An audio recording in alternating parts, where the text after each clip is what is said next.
Shalom, shalom, amada casa de Israel en Europa y las cuatro esquinas de la tierra. Sean todos ustedes bienvenidos, Brujín Habarín, a este su canal, Raíces Hebreas, la voz del Shaddai. Amigos, amigas, Ajim Be'achayot, Javerín, hermanos, hermanas, hoy tenemos el tema súper especial, Yahshua y el comunismo. Venimos de una serie cada Shabbat sobre temas de doctrinas, de movimientos, y hoy es el tema Yahshua y el comunismo. Necesitamos tener un conocimiento de todos estos movimientos a través de la historia y qué repercusiones ha dejado en transcurso del tiempo, amados hermanos. Así que nos adentramos, no sin antes saludar a todos los hermanos y amigos que se conectan fielmente a este canal, que nos apoyan, y darles un saludo especial desde aquí, amados hermanos, decirles que sigan adelante, que el Eterno les ama, que el Eterno les fortalezca y les guíe en todos sus emprendimientos. Saludo a todos los hermanos que se encuentran en Latinoamérica, desde la Patagonia hasta Canadá, toda Europa, África, Oceanía y todas las islas que están sobre los mares en esta tierra.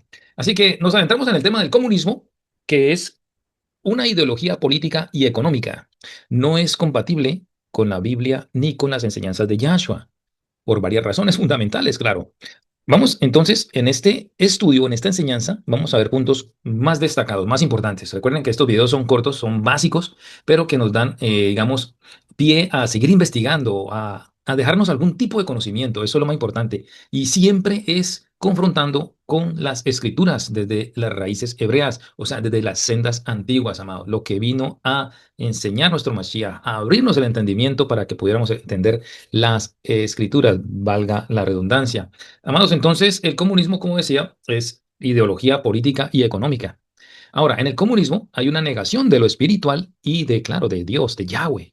El comunismo clásico, especialmente el marxismo, se basa en el materialismo ateo, o sea, sin Dios. Karl Marx consideraba la religión como el opio del pueblo. Pero ¿quién fue Karl Marx? Amados, este hombre posiblemente sea recordado no tanto por sus ideas socialistas y revolucionarias, sino más bien por la influencia directa de sus teorías que ejercieron en gobiernos de medio mundo, amados. Este filósofo, economista y sociólogo creó una corriente de pensamiento que inspiró revoluciones a favor de la igualdad en buena parte del planeta.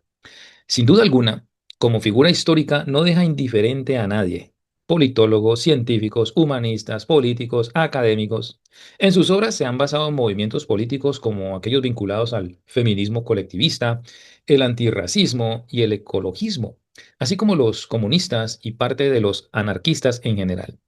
Amados, este hombre, Karl Marx, de descendencia judía, influyó en todo esto que estamos hablando en el siglo XIX, de gran influencia, especialmente destacado en la cuestión de antidios, ¿sí? Una sociedad sin Dios. Este hombre nació el 5 de mayo de 1818 en Treveris, ciudad de la Prusia renana. Su padre era un abogado judío convertido al protestantismo en 1824. Su familia era acomodada y culta, aunque no revolucionaria.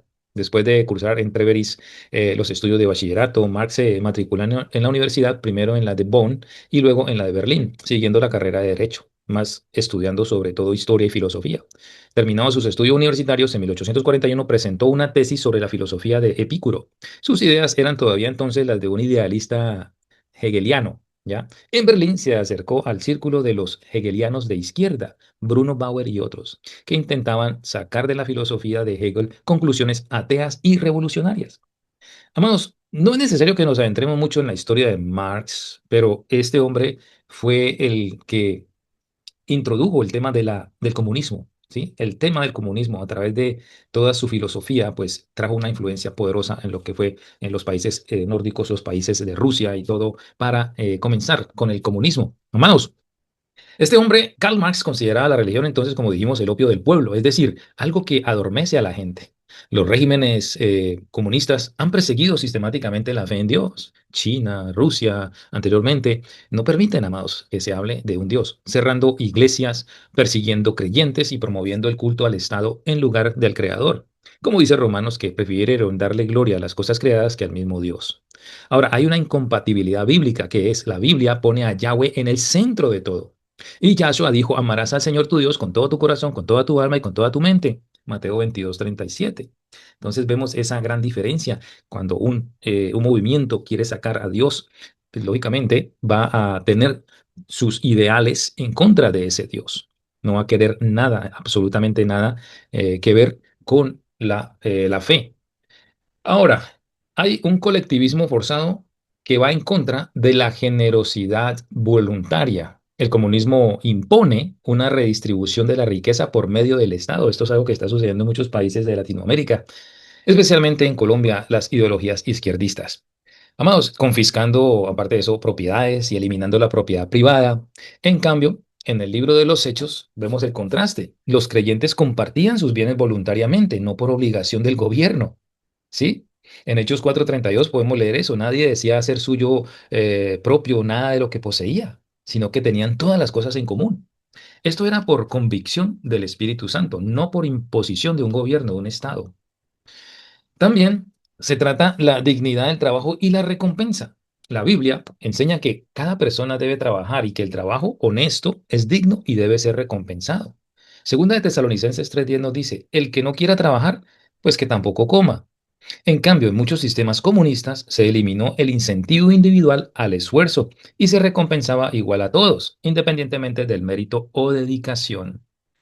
También la libertad individual es otro tema que concierne a este movimiento, el comunismo. Yahshua respeta el libre albedrío, claro. Así nos creó el Eterno.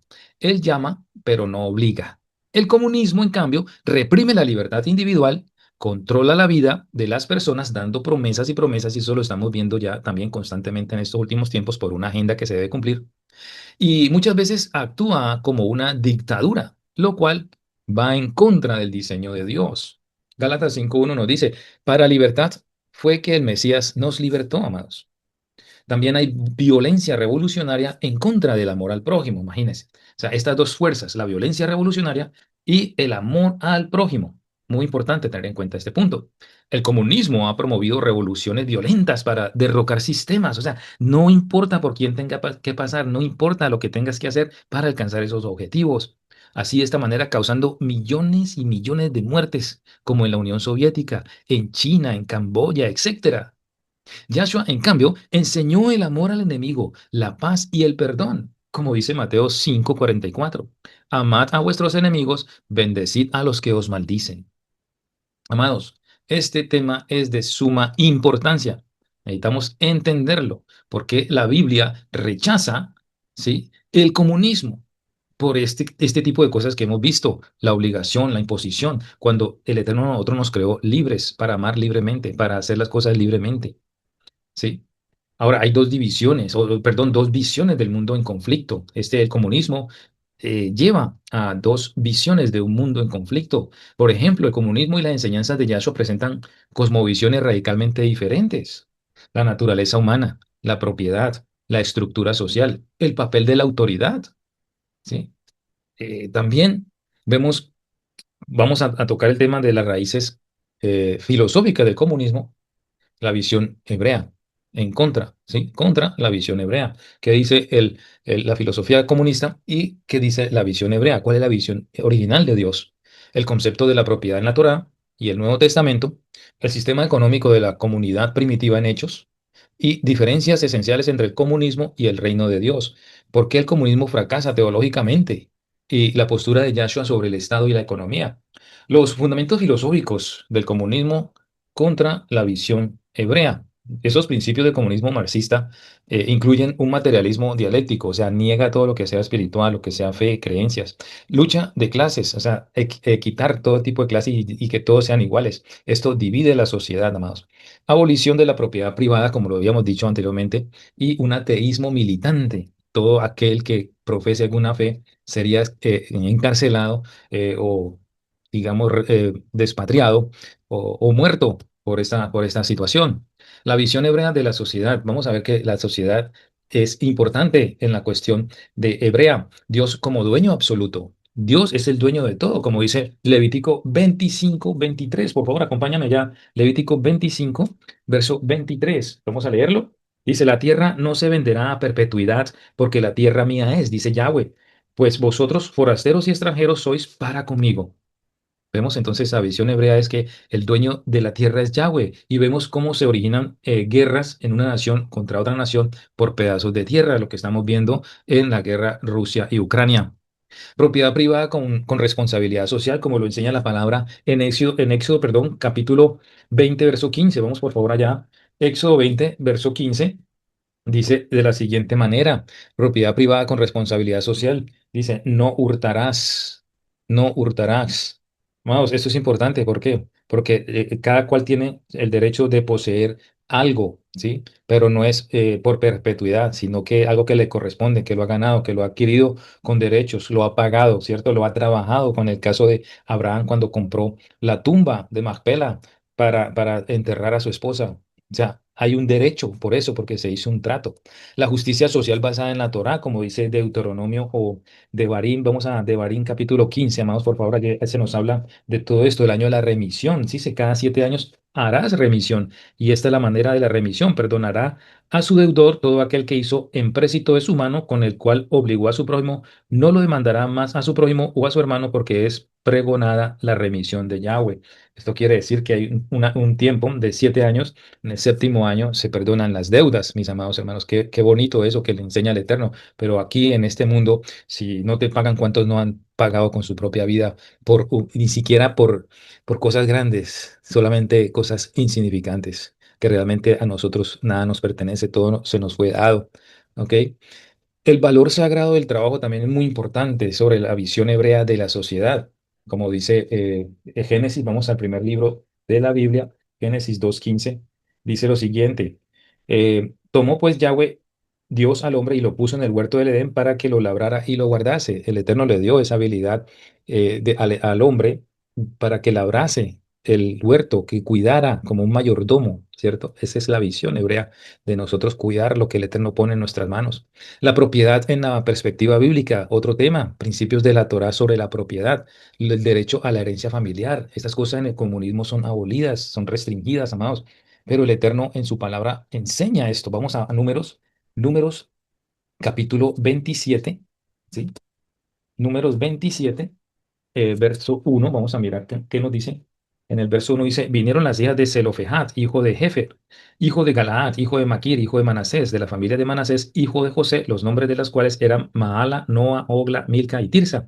Y se presentaron delante de Moisés y delante del sacerdote Eleazar y delante de los príncipes y de toda la congregación a la puerta del tabernáculo de reunión y dijeron, nuestro padre murió en el desierto y él no estuvo en la compañía de los que se juntaron contra Yahweh en el grupo de Coré, sino que en su propio pecado murió y no tuvo hijos.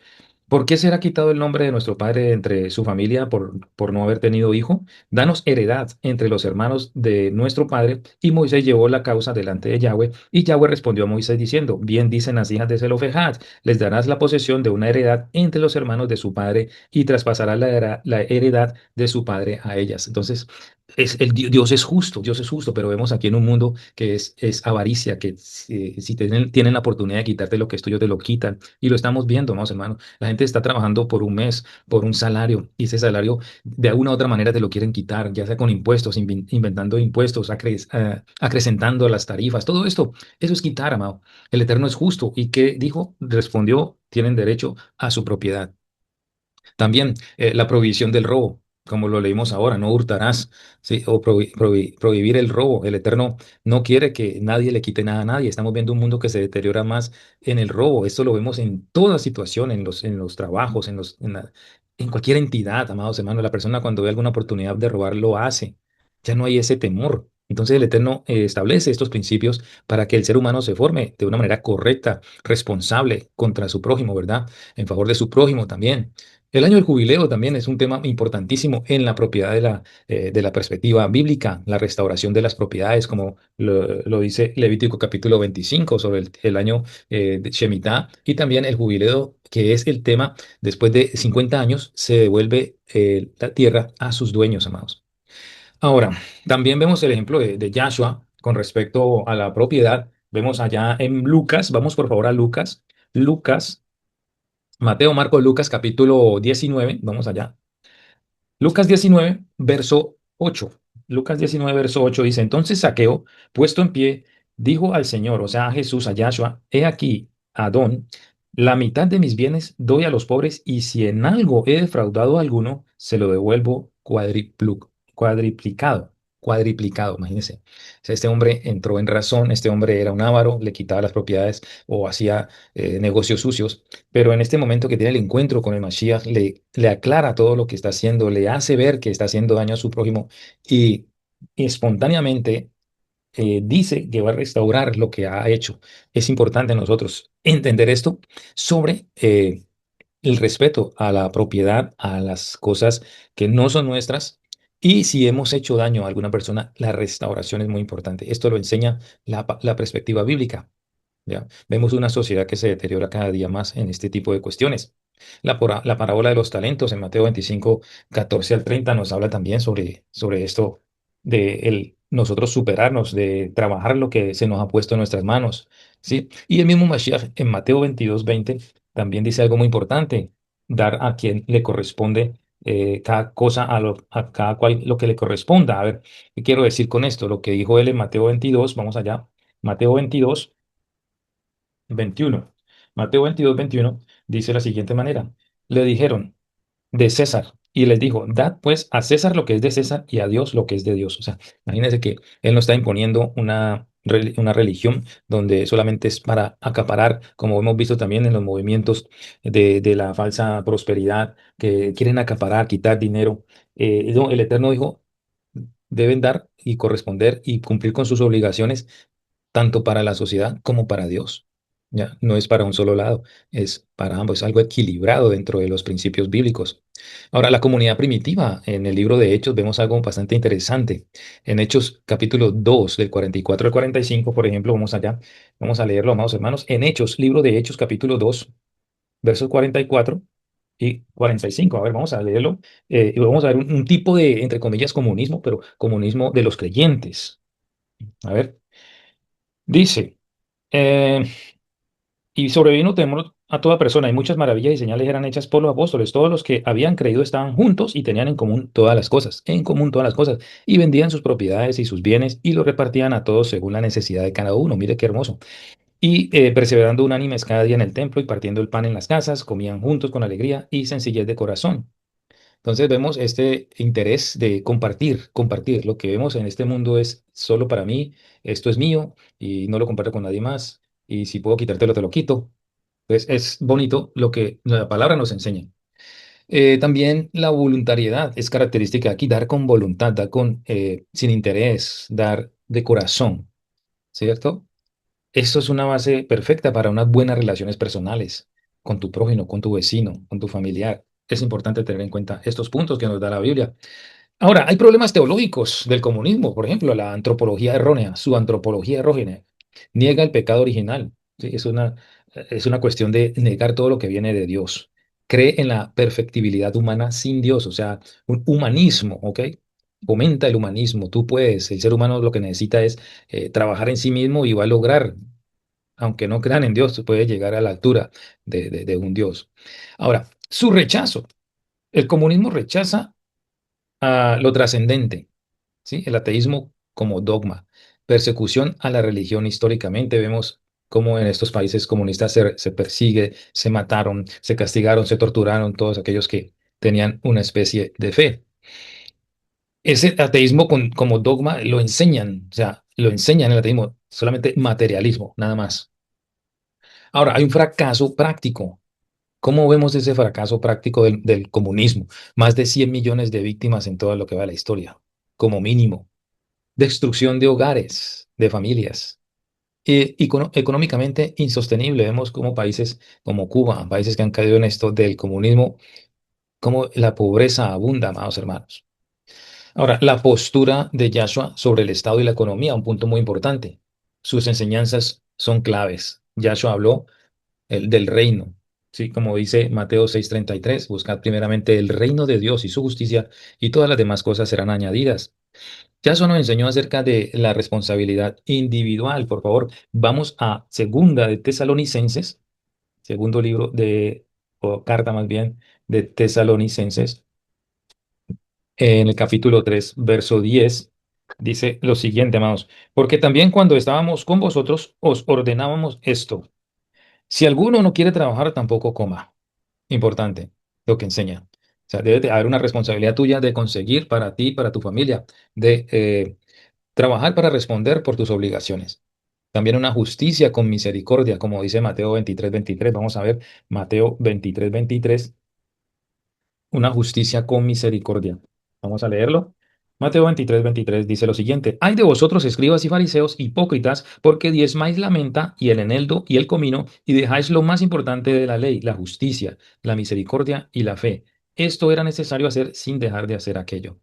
Entonces, el Eterno está siempre confrontando nuestra manera de ver las cosas desde una perspectiva muy humana, pero nos hace nos enfatiza el no dejar de un lado las cosas espirituales, lo que envuelve todo eso. Aunque todos somos creados por el Eterno, en todos dejó algo de su ser, de su esencia, para que nosotros podamos pensar y meditar y recapacitar. Pero cuando un pueblo, una nación está bajo el poder de un dogma comunista, pues hay obligación, hay temor, hay miedo. Están viendo constantemente la opresión del pueblo, las amenazas. Entonces, la gente evita tener ese tipo de sentimientos, o comienza a apagarlos, pero están allí porque el Eterno nos creó a todos con esos sentimientos. Entonces vemos cómo la misericordia es importante, que hace referencia el Mashiach aquí en esta situación con los escribas y los fariseos, diciéndoles lo hipócrita que eran, que simplemente aparentaban bondad, pero por dentro estaban haciendo daño, olvidando cosas muy importantes que enseña la palabra del Eterno, que son la justicia, la misericordia y la fe. Ahora, lo que Yahshua nunca enseñó fue una revolución violenta. Él reprendió a Pedro, ¿sí? El que a espada mata, a espada muere. Él nunca vino a establecer un gobierno por la fuerza, ¿cierto? También enseñó, no enseñó acerca de una colectivización forzada, o sea, obligar a las personas a dar. Y esto se ve en muchas de las ideologías actuales, ¿sí? En la historia se ha visto la opresión, la obligación, el temor que se infunde a una persona o la manipulación mental para que las personas den obligadamente o forzadamente. También Yahshua nunca enseñó la abolición de la propiedad, nunca. Yahshua enseñó el compartir, ¿sí? La responsabilidad de trabajar, de vivir bajo los principios morales de la Torá. Ahora, hay una alternativa bíblica en todo esto, la economía del reino. Principios para una sociedad justa. Esto contrasta enteramente con lo que enseña el comunismo. Principios para una sociedad justa, por ejemplo, la prohibición de usura. Vamos allá, Éxodo capítulo 22, Éxodo 22, verso 25, dice lo siguiente: Cuando prestares dinero a uno de mi pueblo, al pobre que está contigo, no te portarás como él, como logreros, ni le impondrás usura. Esto lo enseña la palabra. Vemos una sociedad donde si la persona se descuida, mejor dicho, le quitan hasta lo que no tiene.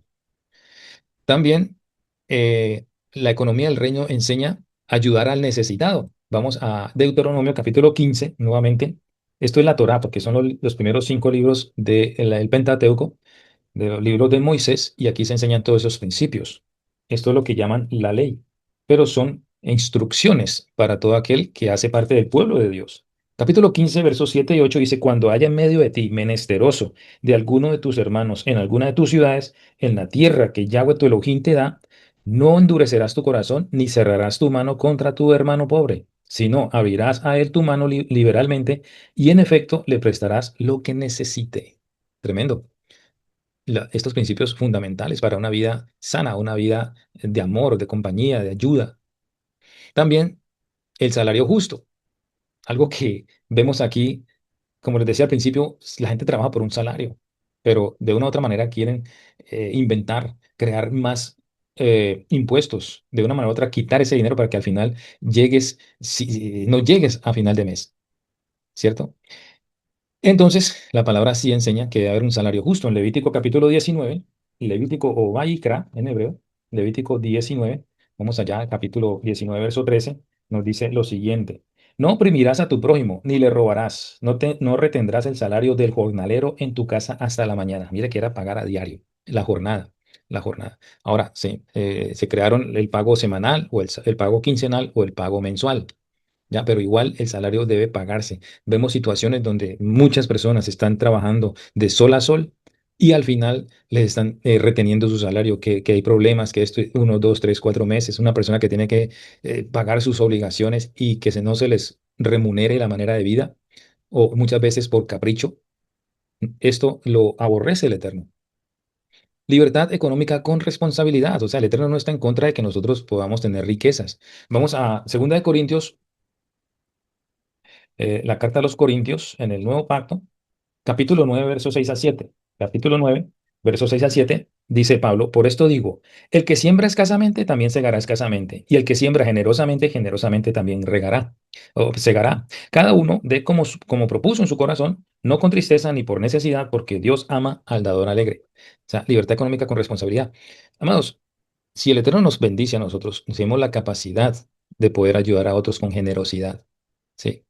No decir, en este momento no tengo, cuando el Eterno nos ha bendecido. O sea, el Eterno quiere que haya también, así como Él nos da día a día la luz, el sol, nos da el aire que respiramos, nos da, sí, cuando Él provee a nosotros, Él quiere que nosotros seamos también igual, que nosotros seamos una extensión de sus manos en esta tierra. Ahora, hay unos modelos bíblicos de organización, las ciudades de refugio que se establecen en el libro de los Levíticos, el sistema de levitas, o sea, todo muy organizado, vamos. Créame que todo el sistema del mundo, de una u otra manera, ha tomado un modelo bíblico, pero no se le da la gloria a Dios. Entonces, esto es modelo bíblico para una organización, sistema sacerdotal, las leyes sobre el diezmo también, importante, importante, todas estas cosas que contribuyen a una prosperidad individual y también comunitaria, amados. Entonces, por el momento, vamos a entrar a lo que es ya el final de esta enseñanza sobre el comunismo y por qué el comunismo es incompatible con el mensaje de Yahshua. Entonces, de esta manera, para ir concluyendo, amados, eh, hay una incompatibilidad total, comunismo y las enseñanzas bíblicas. Primeramente, hay una metafísica, ¿sí? En esto del comunismo, que niega a Dios. La Biblia lo afirma, ¿sí? Dios es real, Dios es el creador, Dios es el dueño de la tierra, de nuestras propias vidas, ¿ya? El comunismo niega a Dios y la Biblia lo afirma. Antropológicamente, el marxismo ignora el pecado. La escritura lo enfatiza. Es más, la Torá nos hace ver el pecado. También, de una manera económica, sí, desde el punto de vista económico, el comunismo destruye la libertad. Vamos, muchos países ahora en Latinoamérica están fomentando esto de privatizar todo, de la propiedad de las personas, quitarlas para repartirlas. Entonces, destruye esa libertad que tiene cada cual, como lo enseña la Biblia. La Biblia protege esa libertad. En cuanto a ética, el marxismo justifica medios inmorales, como les decía, amados hermanos y amigos. No importa por lo que tengan que pasar para alcanzar esos objetivos. Son muchas las víctimas que han pasado por este tipo de ideología y que han perecido. Familias destruidas, hogares destruidos, propiedades robadas, quitadas en nombre de un gobierno comunista. Yahshua exige santidad. Como les decía, el marxismo justifica medios inmorales. Como dice un dicho de Maquiavelo, creo que es, el fin justifica los medios. Y eso no es así. Yahweh, Yahshua, exige santidad. Yahshua ofrece, amados amigos, el verdadero camino. Ofrece el camino a una transformación personal por medio del Espíritu, de su Espíritu. Yahshua fomenta la caridad voluntaria, motivada por el amor, no por obligación. Yahshua enseña una justicia basada en la ley de Dios. Si ustedes quieren ampliar sus conocimientos, les aconsejo leer el libro de Levítico, aunque sea un poco difícil de entender. Allí van a descubrir muchas, muchas normas e instrucciones que son para nuestro beneficio. Yahshua enfatiza el respeto a la dignidad humana como imagen de Dios. Dice, no hagas a otro lo que no te gustaría que te hicieran a ti. Yahshua dijo, en fin, amados, para todos aquellos que estamos creyendo y estamos viendo o hemos visto o hemos pasado por alguna experiencia de estas, Yahshua enseña que mi reino no es de este mundo. El reino de Dios trasciende y juzga todos los sistemas humanos. Si nosotros nos adherimos aprendiendo de su palabra, los principios fundamentales para una sociedad sana, respetuosa, progresista, podemos entonces entender que lo que quiere el Eterno para nosotros es lo mejor. ¿Sí? Hay un llamado final y quiero que por favor pongamos mucha atención. Amados, les invito. Les animo a que busquemos primeramente el reino de Dios y su justicia, rechazando esas utopías materialistas que han demostrado ser opresivas. Amado, ahorita con el Internet se habla mucho de materialismo, cómo ganar dinero, cómo hacerte rico haciendo esto, haciendo lo otro de manera fácil. Por favor, esas ideas utópicas, materialistas, han demostrado en el transcurso de la historia ser opresivas y contrarias al diseño divino para la humanidad. No hay nada malo en ser rico, abundante, pero en base a los principios bíblicos, porque de lo demás, amados, nos volvemos egoístas, ávaros y peligrosos. Solo en Yahshua encontramos la verdadera liberación integral del ser humano, porque para eso vino Él, para deshacer las obras del diablo. Mis amigos, que el Eterno me les bendiga, les guarde, les prospere y nos vemos en una próxima oportunidad, en un estudio profundizando en otros temas de importancia. Shalom, shalom, Leitraot, Shalom Ahim.